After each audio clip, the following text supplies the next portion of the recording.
Amigos e amigas, vamos a uma reflexão do Evangelho de São João, capítulo 14, versículos do 1º ao 6º. É o Evangelho proclamado nas celebrações da Igreja Católica Apostólica Romana, dia 16 de maio de 2025. Esta reflexão eu captei no canal do YouTube Felipe Rinaldo Queiroz de Aquino. O Evangelho de Jesus Cristo, escrito por São João, capítulo 14, versículos do 1º ao 6º, é mais um trecho da conversa de Jesus com os discípulos na Santa Ceia. A Igreja Católica está concluindo a narração que vem contida em 5 capítulos, do 13 ao 17. A Igreja coloca a cada dia um pequeno trecho, porque a Santa Ceia foi a última e importantíssima conversa de Jesus com os apóstolos. Ele dá suas últimas recomendações, faz suas promessas e ensina-os como viver. Jesus percebeu que os apóstolos estavam perturbados, pois o Mestre, o Messias, falava que ia morrer. No conjunto do texto, Jesus fala que chegou a hora das trevas, cita a traição de Judas e diz que Pedro o negará 3 vezes antes do galo cantar. Por isso, os apóstolos ficam perturbados. Os apóstolos estavam confusos, pensando no que ia acontecer. Mas Jesus os acalma, dizendo: não se perturbe o vosso coração. Não se perturbe o vosso coração. Essa frase nos traz lembrança dos problemas que nós mesmos, a nossa família, a igreja, o Brasil e o mundo enfrentam na atualidade. Como não ficar perturbado? Como não ficar perturbado diante de tantos problemas? Olha, e é Jesus mesmo quem diz: tenham fé em Deus, tenham fé em mim também. Cada fiel precisa dessa fortaleza espiritual, pois o apóstolo São Paulo já disse que tudo concorre para o bem daqueles que amam a Deus. Quando o fiel tem a fé robusta, ele sabe que Deus está no comando. Nada escapa da mão de Deus, então, mesmo numa situação ruim, o fiel sabe que Deus vencerá.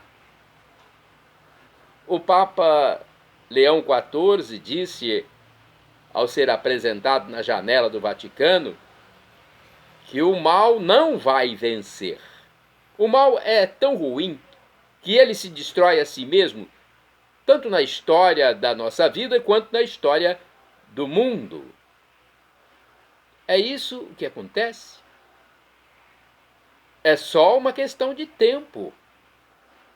Todas as coisas horrorosas passaram, como o nazismo, com o massacre dos judeus, a Primeira Guerra Mundial, a Segunda Guerra Mundial, as tantas e tantas perseguições sofridas pela Igreja, que permanece viva. Jesus fala que na casa do Pai há muitas moradas. Ele está falando do céu, onde há lugar para todos nós. São Luís Montfort dizia que os lugares que os milhares de anjos apóstatas deixaram no céu serão preenchidos, ocupados pelos fiéis em geral. Jesus voltará, a fim de nos levar inteiramente para o céu. Nós vamos ressuscitar. Não há problema. Se o nosso pobre corpo terreno vai envelhecendo, se decompondo, pois Deus refará esse corpo glorioso, como o dele, glorioso como o de Jesus ressuscitado. E todos irão para a casa do Pai. Jesus hoje está preparando o lugar para os fiéis, pois intercede por nós, é o grande intercessor diante do Pai. Por isso o fiel deve viver no caminho, na verdade e na vida que é Jesus. O caminho é Jesus. Cristo diz que o lugar para onde ele vai é o céu. Mesmo que, por exemplo, Tomé não entenda naquele momento. E Jesus diz que ninguém irá para a eternidade se não for através dele, isto é, por meio de tudo que ele nos deixou. Jesus nos deixou o Evangelho para a meditação, o que estamos fazendo aqui, a Eucaristia, a confissão, a igreja. Jesus nos deixou Nossa Senhora como nossa mãe e guia espiritual, nos deixou os santos anjos como intercessores. O caminho é Jesus. Santo Agostinho dizia que quando se come o pão comum, o pão se transforma em você próprio. A gente é o que a gente come, mas quando se come o pão do céu, você se transforma nele, se transforma em Jesus. Eu, você. Isso quer dizer que o fiel, ao comungar, passa a ter os sentimentos de Jesus, passa a ter a cabeça de Jesus, a mente de Jesus, os pensamentos de Jesus. Infelizmente, o mundo de hoje não quer seguir os caminhos de Jesus. O mundo, em grande parte, não quer seguir os caminhos de Jesus, prefere seguir as loucuras dos filósofos ateus, materialistas, comunistas, pagãos.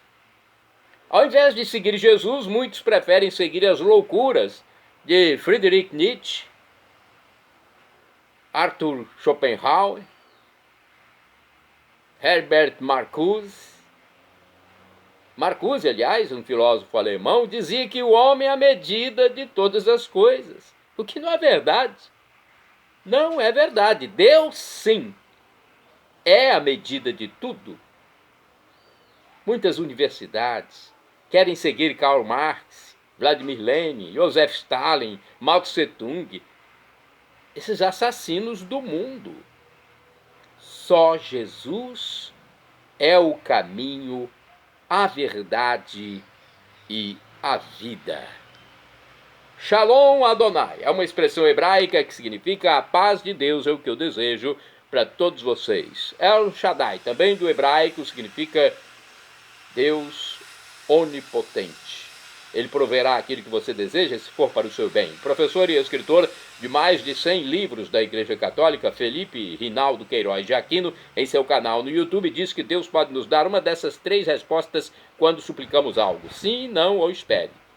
A que for melhor, ele nos dará. Afinal de contas, nosso Pai Celestial é onisciente. Mesmo que seja um não, acate, porque é o melhor. Acate também as demoras de Deus, as esperas. E agora eu clamo do aramaico dialeto de Jesus, Maranatá, como dizemos nós católicos, ou Maranata, como dizem nossos irmãos separados. Não importa a pronúncia, o significado é o mesmo. Vinde, Senhor Jesus, um dia ele voltará e será o juízo final. Esteja preparado, seja batizado, arrependa-se dos seus pecados diariamente. E acredite em Jesus como Deus no mistério da Santíssima Trindade. Pai, Criador, o Filho Redentor, o Espírito Santo, nosso discernidor, nosso defensor espiritual. Perdão, Senhor, pelos meus pecados passados, presentes, futuros, físicos e espirituais. Pecados do pensamento, palavras, atos, omissões, e me dê a vida eterna. Meu Jesus, eu quero a vida eterna convosco. Acesse @Paulo Roberto Maciel, Maciel 7919, @Paulo Roberto Maciel 6 /, Paulo Roberto Maciel Maciel, repórterpaulomaciel.blogspot.com, facebook.com/Paulo Maciel da Rádio, YouTube, Instagram, Facebook e blog. Shalom Adonai, a paz de Cristo Jesus para todos.